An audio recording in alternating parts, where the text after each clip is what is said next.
أماني في رقبتكم ما هو شيء بيحرق القلب؟ لك كيف بدي يجي من قلبنا نقول اذهبوا أنتم الطلقاء؟ لك ولا من سابع المستحيل إنه نقول هالكلمة أو تطلع من قلبنا من جوا. ولا نسامح؟ في مين بدنا نسامح؟ في دم إخوتنا ولا في دم أولادنا ولا في دم أهلنا ولا في دم المعتقلين؟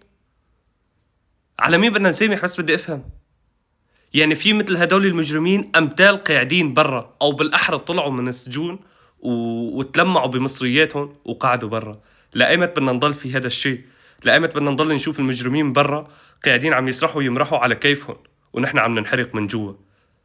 يجب محاسبة جميع المجرمين مثل هذا الحقير، لأنه هدول الناس ما بيحق لها حتى تتنفس. اللي حرقت قلوب ناس تاني ما بيحق لها تتنفس، ولازم يتاخد حقوق هي الناس.